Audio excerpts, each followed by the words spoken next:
Je vous emmène aujourd'hui à l'abbaye de Noirlac. Regardez ma trottinette devant et cet immense mur avec cette abbaye.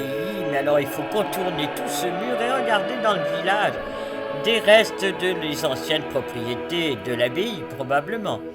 Mais c'est pas par là du tout que l'on rentre, il faut encore faire le tour et l'on arrive devant ce mur immense et cette grille avec à gauche là, sur la photo les communs de l'ancienne abbaye, vous voyez, les anciennes écuries, étables et compagnie, devenues maintenant l'accueil des visiteurs car depuis 1909 c'est acheté par l'État.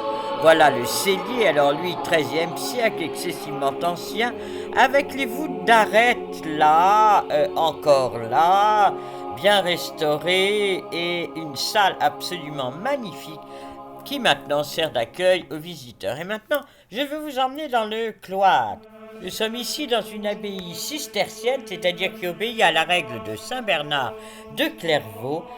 Et le cœur est vraiment le cloître, c'est le symbole du jardin d'Éden, vous voyez, avec que des fleurs bleues, couleur du ciel. Et à partir de ce cloître, on peut se rendre dans toutes les différentes pièces de cette abbaye. Voilà, les voûtes, encore une fois, d'arêtes. Là, sur ce côté, il y avait probablement un toit en bois qui a disparu. Et voilà la salle capitulaire. Elle est absolument magnifique, ouverte sur le cloître, naturellement. C'est là que le chapitre, c'est-à-dire les moines, se rassemblaient pour lire un chapitre de la règle de Saint Bernard et discuter des affaires ou élire leur abbé. Enfin, toute la vie de l'abbaye était là. Pendant que vous regardez différentes vues de ce cloître, alors je vous raconte la vie de cette abbaye qui a été fondée en 1136 par Robert de Châtillon, qui était venu de l'abbaye de Clairvaux en Bourgogne. Puis, en une lettre de 1149 de Saint Bernard à Sugère, le ministre de Louis VII donne à l'abbaye des terres une première charte pour bien l'installer. 13e siècle, beaucoup de donations et c'est vraiment l'âge d'or de l'abbaye, c'est le 13e siècle.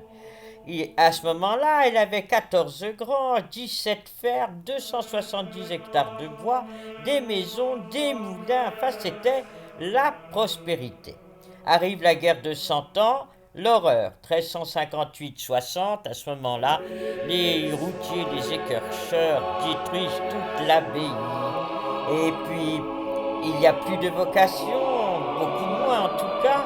De 50 moines à 40 convers, on passe de 25. Donc vous voyez, plus de vocation. Henri IV décide de mettre l'abbaye en commande en 1510. Donc un abbé, à ce moment-là, est nommé par le roi et non plus par le chapitre.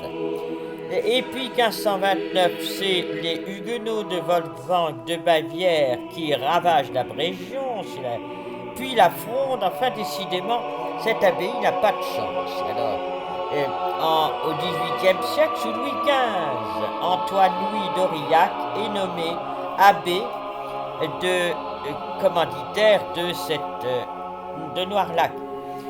Il fait des travaux, et vous allez voir, des grands travaux. À la Révolution française, il ne reste que 5 religieux. L'abbaye est vendue, puis c'est une manufacture de porcelaine. En 1909, c'est acheté par l'État, qui en fait un orphelinat, puis un centre de vacances, puis un hôpital, et enfin en 1938-39 un centre pour des réfugiés espagnols. Il y a eu jusqu'à 500 réfugiés qui ont habité là. Et puis vers 1950, on décide de rendre à son abbaye sa pureté, de démolir tout ce qui avait été construit, rajouté, pour en faire un centre de rencontre. Voilà ce que nous allons visiter maintenant.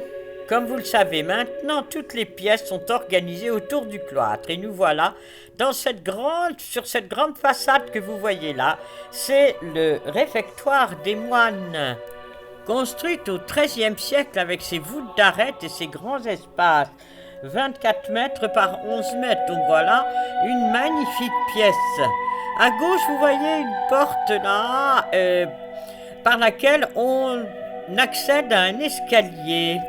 Alors lui, beaucoup plus récent, 1748, au moment des travaux du fameux abbé commanditaire Antoine-Louis d'Aurillac. À gauche, par la première porte, on arrive au-dessus du cloître. Là, nous avons la vue plongeante sur le jardin à l'intérieur du cloître. Puis derrière, ça c'est le dortoir des convers.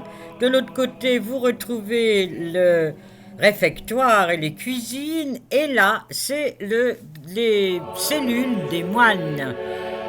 Voilà le dortoir des convers avec cette extraordinaire toiture du XIIIe siècle en chêne qui probablement avait des bas-flancs pour séparer les moines, mais enfin, ils dormaient en commun. Reprenons l'escalier, toujours ce magnifique escalier 18e, et là on va dans l'autre partie, celle des moines.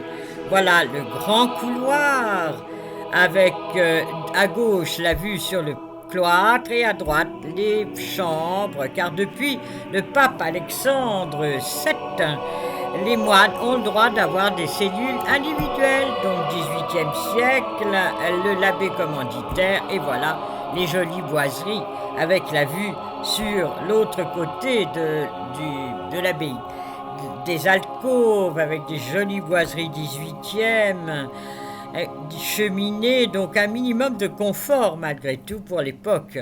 Un vieux coffre et puis un semblant de mobilier là, avec le lit dans l'alcôve, ce qu'on suppose être confortable. On repart, on redescend, on revient évidemment au cloître, puisque vraiment on ne peut rien faire sans passer par le cloître, ça c'est la règle de Saint-Bernard, et donc on repart dans le cloître avec ce joli couloir et tout au fond les portes qui donnent sur l'église abbatiale. Le long de ce corridor, voilà l'enfeu où était enterré Robert de Châtillon, le premier abbé en 1163. Il a été profané à la Révolution. Puis on repasse, voilà, les portes de l'abbatiale au XIIe siècle et qui a été consacrée en 1147. Elle mesure 59 mètres de long, 16 mètres de haut, 8 mètres de large. C'est vraiment 3 campagnes de travaux successives qui ont été menées entre 1150 et la première moitié du XIIIe siècle. Ici, dans un côté du transept, l'escalier qui permettait aux moines de descendre de leurs cellules pour les offices de la nuit à 4 heures du matin, enfin avant le lever du jour. C'est l'église qui possède un dépouillement caractéristique de l'art cistercien, avec les préceptes ascétiques de Saint Bernard qui prenaient le détachement des biens terrestres. Donc aucune décoration, rien, sobre, uniquement la présence de Dieu et une croix. Maintenant, c'est totalement abandonné, transformé en salle de concert, car l'acoustique y est extraordinaire. C'est la façade 18e, refaite par Antoine-Louis d'Aurillac, l'abbé de Louis XV sous Louis XV. Et regardez les 2 tours avec leurs petits clochers pointus, c'était les tours des cuisines, car derrière, il y avait les cuisines pour le réfectoire. Voilà la chapelle. Alors je me suis demandé pourquoi il n'y avait pas de clocher. Eh bien oui, c'est dans la règle de Saint-Bernard, pas de clocher, mais un petit clocheton juste pour abriter les cloches à la croisée du transept. Celui-ci a été démoli lors des différentes occupations de l'abbaye. Des vieux tilleuls sont toujours là. Ils ont entre 300 et 400 ans, donc ils ont connu Louis XV, donc ça c'est extraordinaire. Ils sont taillés, retaillés. Dirigeant vers la façade sud, voilà la sculpture de Christian Lapie, la permanence des ombres. J'avoue que c'est absolument merveilleux. C'est tous ces moines qui sont là, qui veillent toujours sur leur belle abbaye qu'ils ont tellement bien construite. Je suis sûr que ces moines sont toujours là pour protéger les visiteurs et donc vous-même. Au revoir, à bientôt pour une autre visite.